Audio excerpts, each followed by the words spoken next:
नमस्कार साथियों। नमस्कार विद्यार्थियों, स्वागत है आपका एक बार फिर हमारी YouTube क्लास के ऊपर। जो हम आज जो महत्वपूर्ण बिंदु लेके आए हैं आपकी बोर्ड परीक्षा की दृष्टि से, सीधा यहाँ से प्रश्न पूछा जा सकता है। बहुत ही शानदार प्रश्न ये रहेगा, अनुषंगी नगर क्या होते हैं और इनको इंग्लिश में क्या कहते हैं, सैटेलाइट टाउन के नाम से भी इसको हम जानते हैं। अगर ऐसा प्रश्न पूछा जाएगा तो निश्चित रूप से वो बहुत ही शानदार एग्जाम के अंदर प्रश्न रहेगा। तो क्या होता है अनुषंगी नगर, इसको बहुत ही आसान भाषा में हम समझने का प्रयास करेंगे। तो आइए शुरुआत करते हैं आज के हमारा जो बिंदु है जिसका नाम क्या है, अनुषंगी नगर। देखिए बहुत ही आसान भाषा में इसको समझते हैं हम, अनुषंगी नगर क्या होते हैं। देखिए जैसे जैसे नगरों का विकास होता रहता है और जैसे नगरों के अंदर औद्योगिक जो प्रदेश है, औद्योगिक विकास है या फिर अन्य जो सुविधाएं जो नगरों के अंदर मिलती हैं, उन सुविधाओं की वजह से नगरों का जो आकार है वो धीरे धीरे बढ़ता रहता है। और एक समय ऐसा आता है कि जो नगर का जो कोर एरिया जो होता है, यानी कि ऐसा क्षेत्र जो बिल्कुल उसके सेंटर में होता है, वहां पर जनसंख्या की जो भीड़ भाड़ होती है वो बहुत ही ज्यादा हो जाती है और उसकी वजह से धीरे धीरे वहां पर समस्याएं उत्पन्न होने लग जाती हैं। तो ऐसे में फिर वहां से कुछ दूरी पर कुछ ऐसे नगरों का विकास होता है जो उस मुख्य जो नगर है उसके दबाव को क्या कर सके, कम कर सके। तो ऐसे ही नगरों को हम किस नाम से जानते हैं, अनुषंगी नगर या उनको सैटेलाइट नगर के नाम से हम जानते हैं। जैसे मान लो कि ये कोई नगर है और इस नगर का जो कोर एरिया है, इस कोर एरिया में जनसंख्या क्या हो गई है, बहुत ज्यादा हो गई है, भीड़ भाड़ बहुत ज्यादा हो गई है, जिसकी वजह से ट्रैफिक की सुविधाएं हैं या फिर पर्यावरण प्रदूषण की जो सुविधाएं हैं या ऐसी बहुत सारी जो परेशानियां हैं वो उसके अंदर नगर में आने लगी, या फिर जमीनों की जो कीमतें हैं वो बहुत ही ज्यादा हो गई है। अब वहां पर रहना बड़ा महंगा हो गया है। तो ऐसे में क्या होता है कि इस नगर के अंदर और बसावट नहीं होकर के और इस नगर का जो चारों ओर का जो क्षेत्र होता है जहां जमीनों की कीमत भी क्या होती है, कम होती है, तो ऐसे क्षेत्रों के अंदर इसके चारों ओर कुछ छोटे जो नगर हैं वो धीरे धीरे विकसित होने लग जाते हैं। ये जो नगर जो है, इन नगरों को हम किस नाम से जानते हैं, सैटेलाइट नगर के नाम से इनको हम जानते हैं, या इनको हम क्या कहते हैं, अनुषंगी नगर इनको कहा जाता है। ठीक है, तो जैसे हमारी पृथ्वी है, हमारी पृथ्वी का सैटेलाइट आपको पता है, जो पृथ्वी के चारों ओर जो चक्कर लगाते हैं वो क्या कहलाते हैं, सैटेलाइट कहलाते हैं। तो ऐसे ही देखो इसका नाम भी क्या है, सैटेलाइट टाउन, यानी कि जो मुख्य जो शहर है उस मुख्य शहर के आसपास कुछ ऐसे नगर विकसित हो जाते हैं जो इस मुख्य भूमि के दबाव को क्या करते हैं, कम करते हैं। ऐसे नगरों को ही हम किस नाम से जानते हैं विद्यार्थियों, सैटेलाइट नगर के नाम से जानते हैं। इनका जो मुख्य जो कार्य होता है वो कार्य होता है इस नगर के ऊपर जो दबाव है उस दबाव को कम करना।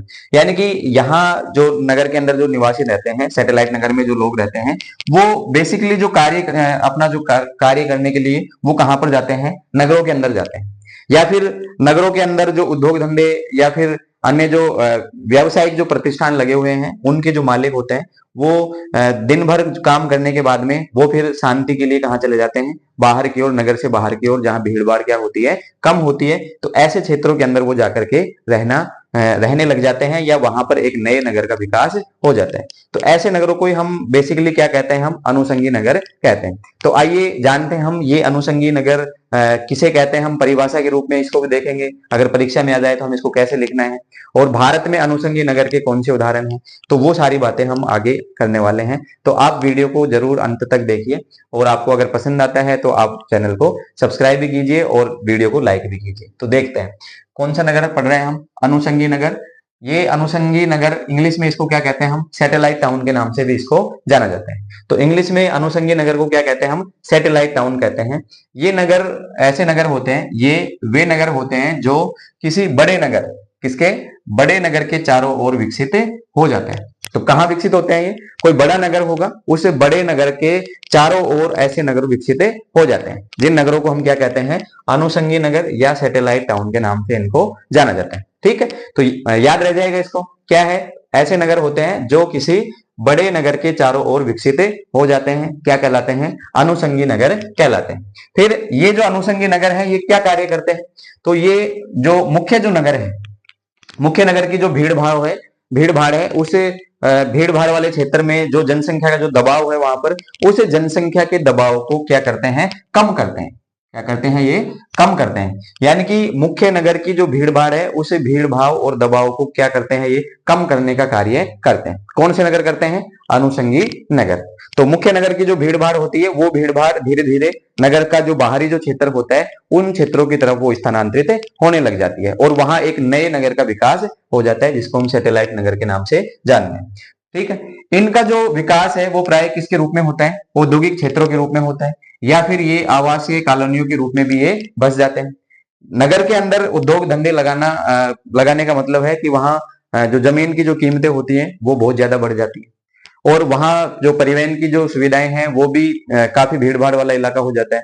और दूसरा ऐसे भी कि नगरीय क्षेत्रों के अंदर अगर उद्योग धंधे लगाएंगे तो वहां पर्यावरण प्रदूषण से संबंधित जो समस्याएं हैं वो भी बहुत ज्यादा देखने को मिलती हैं। तो ऐसे में जो उद्योग धंधे हैं वो उद्योग धंधे नगर से बाहर की ओर लगाए जाते हैं और धीरे धीरे वो जो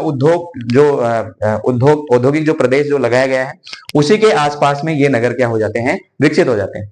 या फिर दूसरा क्या है, आवासीय कॉलोनियों के रूप में भी ऐसे नगर विकसित होते हैं। मतलब दिन भर लोग यहाँ काम करें मेन सिटी के अंदर और शाम को वो अपने जो ये नगर से बाहर की ओर जो क्षेत्र है वहां पर एक नया नगर डेवलप हो जाता है, वहां पर वो आवासीय कॉलोनियों के रूप में भी ये नगरों का विकास कर लेते हैं। ठीक है, तो आई होप कि आपको समझ में आया होगा कि अनुषंगी नगर या सैटेलाइट टाउन हम किसे कहते हैं। फिर हम देखते हैं कि उदाहरण इसका क्या है। तो भाई दिल्ली के आसपास का जो क्षेत्र है, दिल्ली क्योंकि केंद्रीय जो राजधानी है हमारी दिल्ली, और दिल्ली के अंदर जनसंख्या बहुत ही अधिक मात्रा में पाई जाती है। ठीक है, और दिल्ली में जनसंख्या घनत्व भी सर्वाधिक पाया जाता है। आपको पता है जब हमने पहला अध्याय पढ़ा था तो उसके अंदर जब हमने भारत की जनसंख्या के बारे में बात की थी तो हमने बात की थी कि भारत में जो जनसंख्या घनत्व है वो दिल्ली के अंदर बहुत ज्यादा पाया जाता है। तो ऐसे में दिल्ली शहर के अंदर की जो व्यवस्थाएं हैं वहां पर एक तो जमीनों की जो कीमतें हैं वो बहुत ज्यादा बढ़ गई हैं और दूसरा वहां इतनी जनसंख्या हो गई है, भीड़ भाड़ इतनी रहती है पूरे दिन भर, हमेशा उसके ऊपर सड़कों के ऊपर दबाव रहता है, भीड़ भाड़ बहुत ज्यादा रहती है।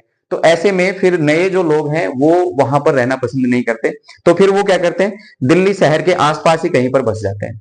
तो आसपास ही ऐसे नगरों का क्या हो जाता है, विकास हो जाता है। तो दिल्ली के आसपास ऐसे बहुत सारे नगर हैं जो अनुषंगी नगरों के उदाहरण कहलाते हैं।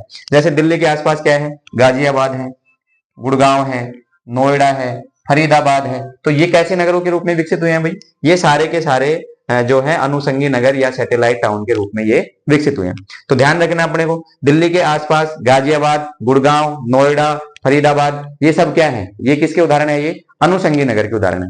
अनुषंगी नगर क्या होता है, जो मुख्य जो नगर है उसके चारों ओर विकसित हो जाता है, क्या कहलाता है, अनुषंगी नगर कहलाता है। और भी उदाहरण देखते हैं अपन मुंबई के आसपास, क्योंकि मुंबई में भी जनसंख्या बहुत ज्यादा, जनसंख्या घनत्व बहुत ज्यादा, नगरों के अंदर भीड़ भाड़ ज्यादा, दबाव सड़कों के ऊपर ज्यादा, तो उसको कम करने के लिए उसके आसपास कुछ नगर बसे हैं, जैसे ठाणे है, कल्याण नगर है, ठाणे है। ये कैसे नगर हैं, ये अनुषंगी नगरों के उदाहरण ये कहे जाते हैं।